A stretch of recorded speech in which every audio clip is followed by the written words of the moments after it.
పంచాయతీ రాజ్ని నేను ఒక on purpose opt చేసుకున్నాను.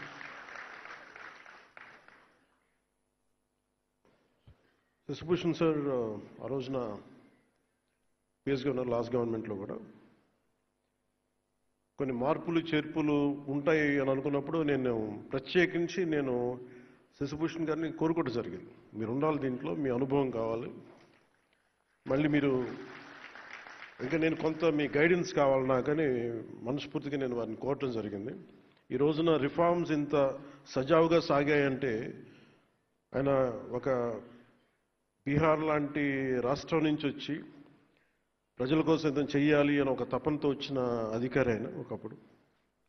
అదే స్పిరిట్ ఆయన ఇంకా కంటిన్యూ చేయాలి మీరు అని చెప్తే ప్రత్యేకించి ఈ రోజున ఇంత సజావుగా సాగడానికి మన ప్రిన్సిపల్ సెక్రటరీ గారికి మనస్ఫూర్తిగా మనందరం ధన్యవాదాలు తెలియజేయాలి. సో ఛార్జ్ తీసుకున్న తర్వాత నేను అనుకుంది ఇందాక మీరు అన్నట్టుగా పంచాయతీ సర్పంచ్ అయిపోగానే వెంటనే మాట వినరు, మర్చిపోతారని అంటా ఉన్నారు. మీరు దాన్ని బట్టి మీరు కంపేర్ చేస్తే ఒక ఎమ్మెల్యే అయినా ఒక మినిస్టర్ అయినా ఏ స్థాయిలో ఆలోచన ఉంటుందో మీ అందరికీ అర్థం చేసుకోవచ్చు. నాకు భయం వేసింది. ఏం తీసుకుంటే నిర్ణయాలు తీసుకోకపోతే తప్పు అవుద్ది, నిర్ణయం తీసుకుంటే తప్పు అవుద్ది, సరైన నిర్ణయాలు తీసుకోవాలి. సో దీనికి నేను పెట్టుకున్నది ఏంటంటే, ఒక ఫ్రాన్స్లో అనుకుంటే ఎప్పుడు 18th centuryలో ఎప్పుడు చాలామంది ఒక అంటే వ్యాపారస్తులు అందరూ కూర్చొని ఏం చేయాలి, వ్యాపారాలు ఎలా చేయాలి, ఎక్స్పోర్ట్ ఇంపోర్ట్ మీద మాట్లాడుకుంటూ ఉంటే ఆ స్థానికంగా ఉన్న అప్పటి ఫ్రెంచ్ ప్రభుత్వంతో ప్రతినిధి మన ఇండస్ట్రియల్ మినిస్టర్ కూడా వచ్చి నేను మీకు ఏం చేయాలి మీకు అన్నాడు. అని అడిగితే వాళ్ళు లాసఫే అని ఒక పదం వాడారు. దాని అర్థం ఏంటంటే నువ్వేం చేయొద్దు, మమ్మల్ని చెడగొట్టుకుని ఉండి చాలు, నీ పని అసలు మా పని మేము చేసుకుని మమ్మల్ని చెడగొట్టుకుని ఉండి చాలు. సో నేను ఈరోజు చేసింది, నేనేదో మంత్రిగా ప్రమాణ స్వీకారం చేసి డిప్యూటీ సీఎం ప్రమాణ స్వీకారం చేసి నేను నా సొంత తెలివితేటలు నేనేం వాళ్ళ చాలా బలమైన నిబద్ధతతో కూడిన అధికారులు ఉన్నారు. చాలా అసలు రిఫార్మ్స్ కావాలి అని చెప్పి ఆకాంక్షించే వెంకటకృష్ణ గారు లాంటి అధికారులు ఉన్నారు. దీనిని ఆయన అనుభవంతో గైడెన్స్ చేసే ప్రిన్సిపల్ సెక్రటరీ గారు ఉన్నారు, శశిభూషణ్ గారు. దీనిని ప్రాక్టికల్గా కేరళ నుంచి వచ్చి అక్కడ మన పంచాయతీరాజ్ వ్యవస్థ ఎంత బలంగా వీళ్ళునుకుందో మనకు తెలుసు. ఆ అనుభవం ఇక్కడ మన కృష్ణతేజ గారి ద్వారా, కమిషనర్ గారి ద్వారా రావడం. సో నేను జనరల్గా ఏం చెప్తారంటే, నేను వచ్చినప్పుడు గతంలో ఎలా ఉండేదని అడిగాను, చాలా రివ్యూస్ చేస్తే వాళ్ళు ఏం చెప్పేవాళ్ళు అంటే ప్రతిసారి మైక్ చిన్న బ్లాక్ మైక్ ఉండిపోయింది.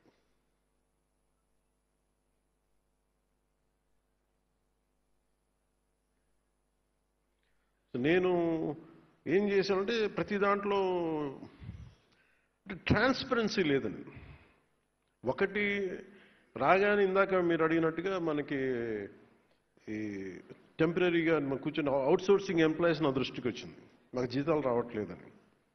సో ముందు ప్రిన్సిపల్ సెక్రటరీ గారితో మాట్లాడి ఫస్ట్ దాన్ని సార్ట్అవుట్ చేసి, అలాగే మన బాలు నాయక్ గారితో కూర్చోబెట్టి మన ఇంజనీరింగ్ సిబ్బందితో ఇట్లాంటివన్నీ చిన్న చిన్న కరెక్షన్స్ చేసుకుంటే కానీ లాట్ ఆఫ్ రివ్యూస్ చేసుకుంటే వెళ్ళాం. సో మేజర్గా అంటే మా ఉద్దేశం, దీని ముఖ్య ఉద్దేశం ఏంటి అంటే, ఒకటి నేను ప్రభుత్వ అధికారులు మన ఉద్యోగం గురించి నేను ఎందుకు ఆలోచించగలిగినంత బలంగా అంటే, నా తండ్రి ఒక ప్రభుత్వ ఉద్యోగి. అంటే నా కృతజ్ఞత ఏముంటుందంటే, మేము చదువుకున్నా, మేము పెరిగినా నా తండ్రి ఆదాయం మీద మేము పెరిగాం. సో మాకు ఒక పే బ్యాక్ లాగా ఉంటుంది తిరిగి ఇవ్వడం. సో నేను ఎలా ఇవ్వగలను తిరిగి? ఒకటి మనం సమాజానికి చేసేది, ప్రజలకు చేసేదితో పాటు ఈ ఆంధ్రప్రదేశ్ రాష్ట్ర ప్రభుత్వ ఉద్యోగులకి నాకు సంబంధించిన శాఖ వరకు నేను ఏదైనా చేయగలను అనేది ఇప్పుడు ఒకటి ఉండేది. సో దాంట్లో వెంకటకృష్ణ గారితో మాట్లాడినా, మన కృష్ణతేజ గారితో మాట్లాడినా చాలా సందర్భాల్లో ఏమున్నాయి మేజర్గా అంటే చాలాసార్లు ఉద్యోగులు నా దగ్గరికి రావటం ఇవన్నీ చూసి నేను ఏం చేయగలం మనకి అంటే చాలా రిఫార్మ్స్ బాకీ ఉండిపోయినాయి అన్నారు. సో దీన్ని శశిభూషణ్ గారి దృష్టికి తీసుకెళ్ళి చాలాసార్లు దాని మీద మాట్లాడి ఫైనల్గా మేము ఏమనుకున్నాం అంటే ఇంపాక్ట్ఫుల్గా పనిచేయాలి. అంటే నేను ఏ మనిషి అయినా సరే సగటు మనిషి ఏం కోరుకుంటాడంటే ఎక్కడో ఉన్న స్థాయి నుంచి నేను ఏదో ఒక మెట్టి ఎదగాలనుకుంటాను. ఎక్కడేసిన గొంగలు అక్కడేలా ఎట్లా అయితే నేను ప్రారంభించానో అక్కడే 20 సంవత్సరాలు నా బిడ్డ పుట్టినప్పుడు నాకు అదే ఉండి నా బిడ్డ పెళ్ళవుతున్నా కానీ నేను అక్కడే ఉండిపోయాను అనే మాట ఇవన్నీ మనం తరచుగా వింటా ఉంటాం. ఇది ఎందుకు ప్రమోషన్ అనేది ఎందుకు ఇంత బలంగా నేను పట్టుకుని కూర్చున్నానంటే మనం ప్రజలకి మాట ఇచ్చాం. ఇది ఒక పొలిటికల్ స్పీచ్గా నేను చెప్పట్లేదు, కానీ ఇంకా successive governments continuity of governance, అలాగే ప్రీవియస్ గవర్నమెంట్లో రోడ్స్ కానీ ఇన్ఫ్రాస్ట్రక్చర్ కానీ డెవలప్ చేయలేదు. మేజర్గా నేను విన్నది ఏంటంటే ప్రతి పదవికి ట్రాన్స్ఫర్కి ఒక రేట్ కార్డు ఉందని నేను వినేవాళ్ళం. నాకు చాలా ఆశ్చర్యంగా ఉండేది. కష్టపడి చదువుకొని ఉద్యోగాలు వచ్చిన తర్వాత ఒక ఊరి నుంచి ఒక ఊరికి ట్రాన్స్ఫర్ అవ్వాలంటే రేట్ కార్డు ఉంటుంది, అంటే ఒక ఈ ప్రమోషన్ కావాలంటే ఒక రేట్ కార్డు ఉంటుంది. అసలు ఇది పోవాలని మనస్ఫూర్తి కోరుకున్నాను. సో నేను with the guidance of Shashibhushan sir, మా ఓఎస్డి వెంకటకృష్ణ గారితో కృష్ణతేజ గారితో కూర్చొని నాకు ఎంత ట్రాన్స్పరెంట్గా మనం ఇవ్వగలం. ₹1 పంచాయతీ ఖర్చు పెడితే రోడ్లు పడాలి, రోడ్లు వేసిన కాంట్రాక్టర్లకి అంటే వెంటనే మీరు డబ్బులు ఇవ్వకపోయినా కనీసం వాళ్ళ సకాలంలో వాళ్ళ డబ్బులు వాళ్ళు కాంట్రాక్ట్ చేసిన పెట్టిన పెట్టుబడి డబ్బులు ఇచ్చేయాలి. అలాగే పిఆర్ ఉద్యోగులు కానీ రూరల్ వాటర్ సప్లై కావచ్చు,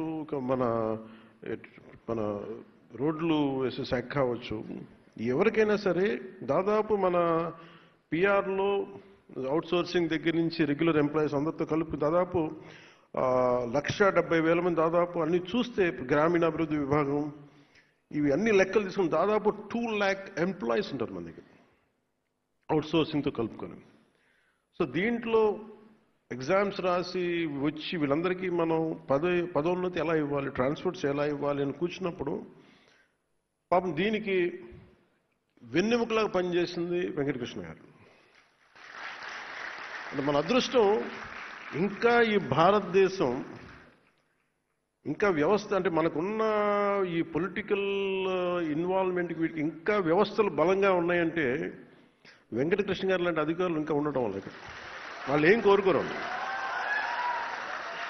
వాళ్ళు నేను పాపం ఆయన వచ్చినప్పటి నుంచి ఆయన తపన ఏంటంటే సార్ రిఫార్మ్స్ రావాలండి, ఏదైనా చేయాలి, మీ టైంలో రావాలి, ఇదే చెయ్యాలి, పాపం తెగబడేవాడు. సరే నేను రెగ్యులర్గా నేను రోడ్ల మీద తిరుగుతాను, జనంతో పిటిషన్స్ తీసుకుంటాను, అది అందరిని కలుస్తాను. కాబట్టి దీనికి మేమందరం కలిసి ఇది ఒక్కళ్ళు చేసింది కాదు. నేను అనుకుంటే సరిపోదు. నాలాగా చాలామంది గొప్ప ఆలోచనలు మంచి ఆలోచన ఉండొచ్చు, కానీ అంత సమర్థత కలగ అంత ఇంటిగ్రిటీ ఉన్న ఒక అధికారుల సమూహం చాలా చాలా ఎసెన్షియల్. ఈ రోజున మీరు థ్యాంక్స్ చెప్తున్నారు అంటే నేను ఒక ఇనిషియేట్ చేయగలను. నేను చేసింది నేను ఏం కల్పించుకోను. I need a clean and transparent governance కావాలి ఈ మన శాఖ నా కంట్రోల్లోని శాఖ గురించి. సో నేను ఎవరికి కూడా నేను ఒకటే సింపుల్ డైరెక్షన్ ఇచ్చాను. నాకు ఎవరో తెలియదు. నా స్థాయిలో నేను ట్రాన్స్ఫర్ చేసే ఒక 10-12 ఉంటాయి, 40 26 నేను చేయగలిగే నేను ట్రాన్స్ఫర్ చేసే 10 కేటగిరీస్. నేను చేయగలిగే ఏం చేశానంటే